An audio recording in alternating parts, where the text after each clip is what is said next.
global happenings today.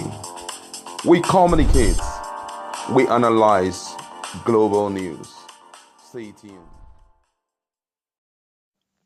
Hello, beautiful people. Welcome to Global Happenings today. What people, older politicians, experienced politicians, usually lobby for, in fact, sometimes do nocturnal meetings over midnight meetings, trying to see how they can, converse people to come into their camp or even endorse them. Peter B got it on a platter, should I say, on a platter of gold.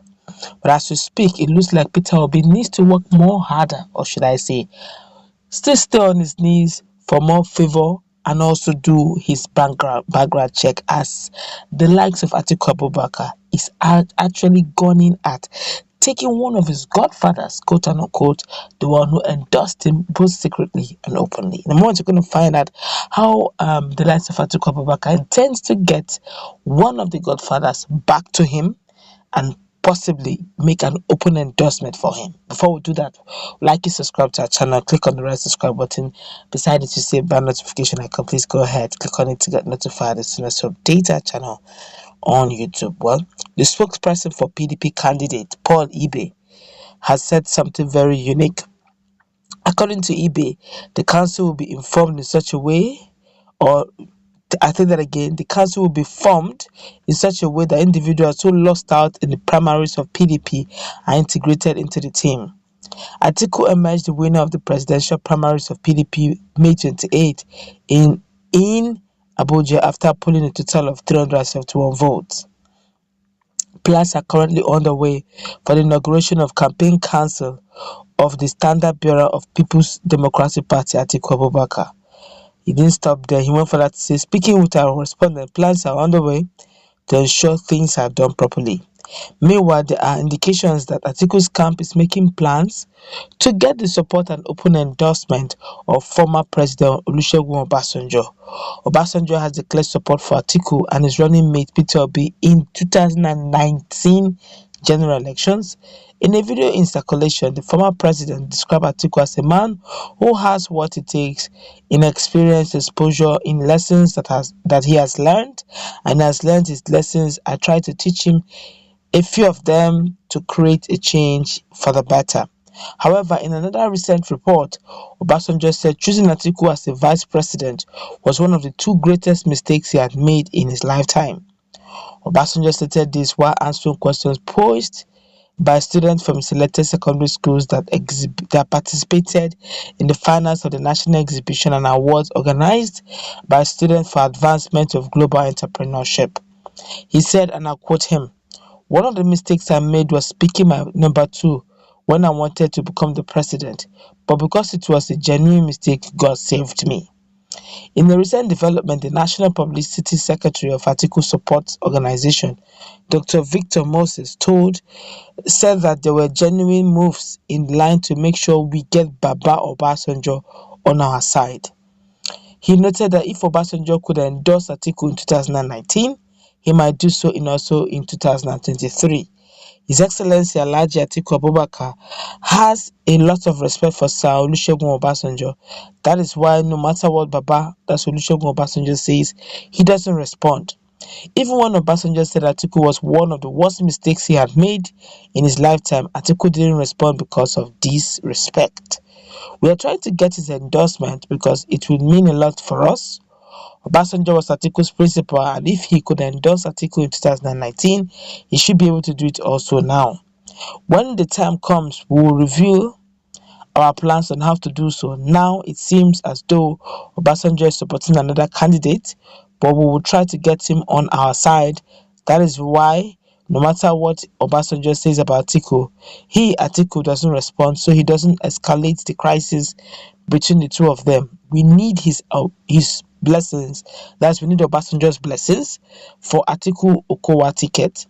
Atiku is what he is today because Obasanjo took him up as a Adamawa governor and made him his VP, vice president. Atiku also contributed significantly to getting Obasanjo to become the president.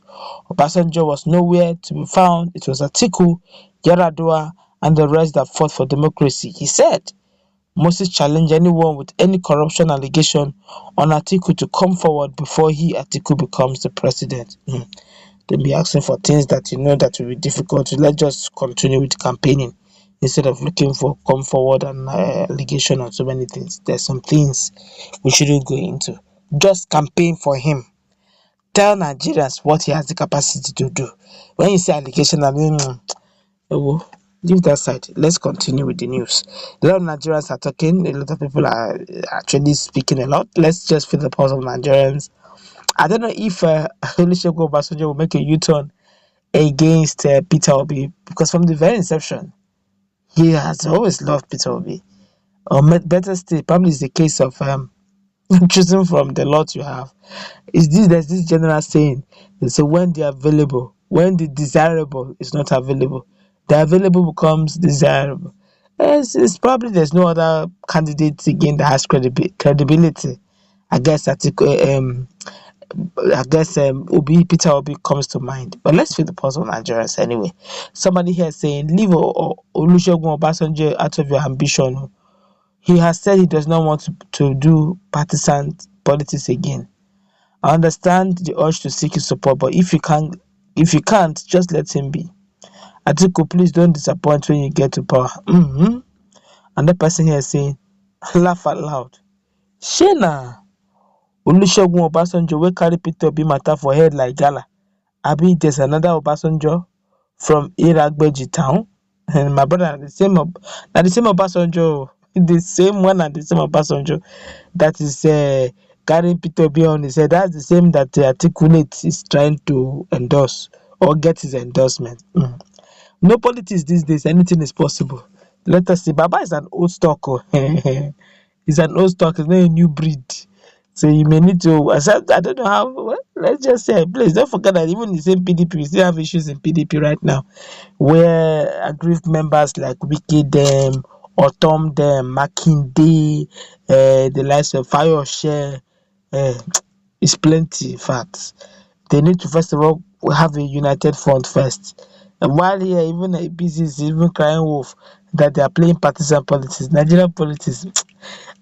I think it's different names, but they're about the same corrupt breed.